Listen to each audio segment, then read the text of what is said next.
The Newsday continues here on One News Now. I'm Diego Castro.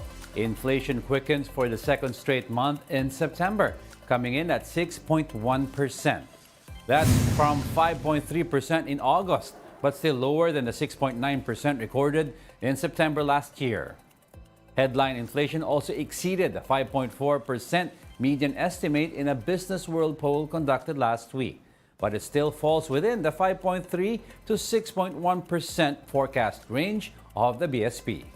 Food and non-alcoholic beverages remains to be the biggest inflation accelerator, followed by transportation.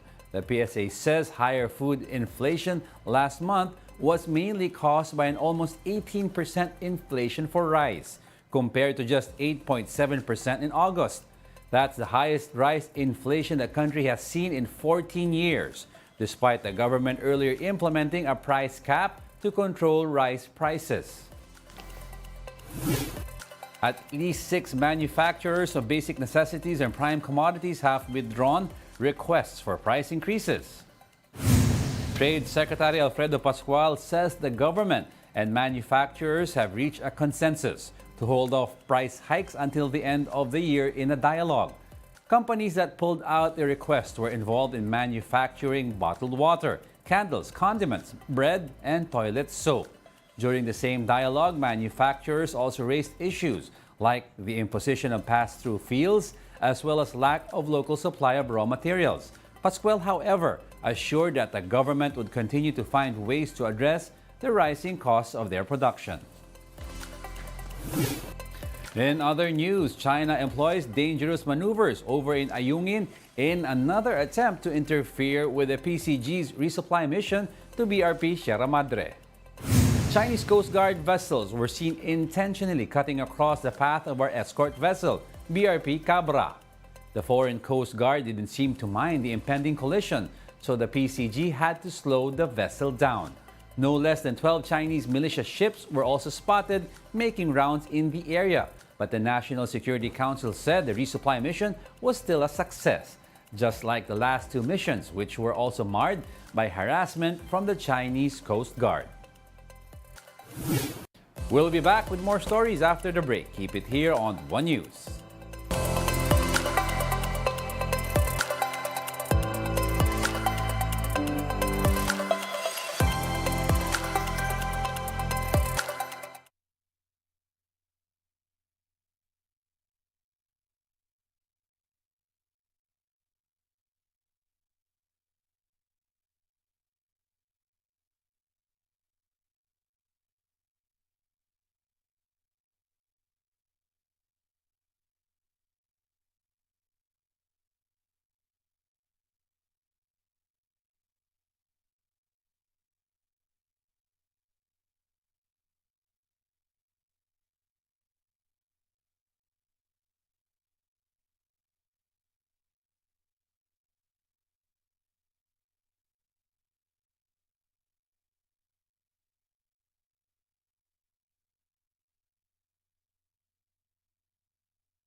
You're still watching One News Now. I'm Diego Castro.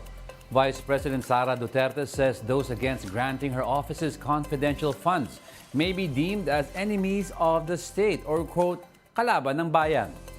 VP Sara maintains that the Office of the Vice President and the Education Department would use the CIF to pursue and promote peace and security. Both offices, which are civilian agencies and have nothing to do with national security, are seeking a total of 650 million pesos in confidential funds. VP Sara argues that the DepEd is part of the Anti-Terrorism Council and the NTF-ELCAC, so there should be no question as to why they need the CIF.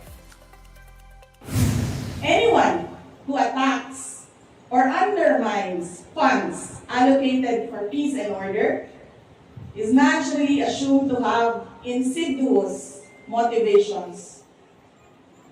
Such actions go against the protection and well-being of the citizenry.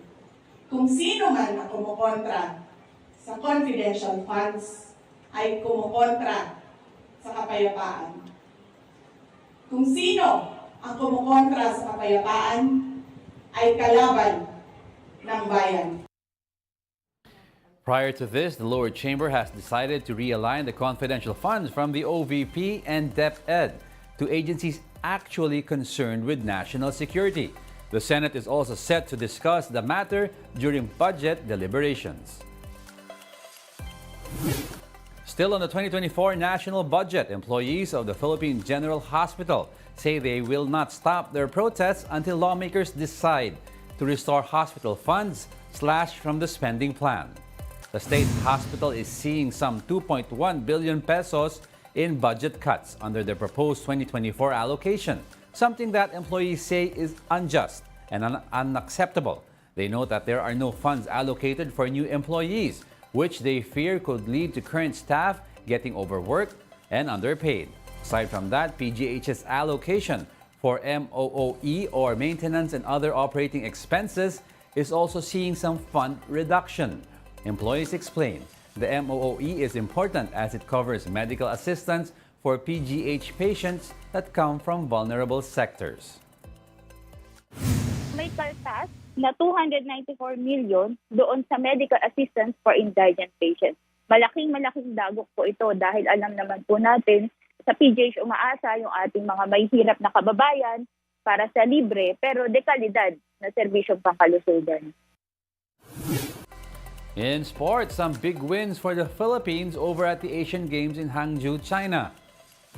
Gilas Pilipinas booked its tickets to the Asian Games finals for the first time in 33 years, thanks to Justin Brownlee, who sank 5 three-pointers in the fourth quarter to lead the team's escape from the 20-point hole they were put in by host country China. Brownlee's 33 points, 5 rebounds, and 4 assists sealed the 77-76 win against China, which sent Gilas straight to the finals. There they will face Jordan and their own import, Rondae Hollis Jefferson. Amid the celebration, Coach Tim Cone admitted they've got a challenging road ahead on the way to the title. We got to come out on an even keel, but we should have confidence. We should be a little bit confident in our shots, and hopefully we can get out to a good start against Jordan. We didn't get out the last time to a good start. What we did is early, but fell behind by the end of the first quarter. More good news for Filipino sports fans as Pinoy boxer Yumir Marcial secured a spot for the 2024 Paris Olympics. Marcial defeated Ahmad Gusun of Syria through a second-round knockout in the men's 80-kilogram division at the 19th Asian Games. Marcial is now the fourth Filipino athlete to qualify for next year's Olympics following EJ Obiena, Carlos Yulo, and Alea Finnegan. The Pinoy boxer now aims to advance to the finals and hopefully win a gold medal for the Philippines. And those are the top stories of the hour. Join us again at 11:15 a.m. as we continue to monitor the day's biggest stories. I'm Diego Castro. We are One News, all sides, all the time.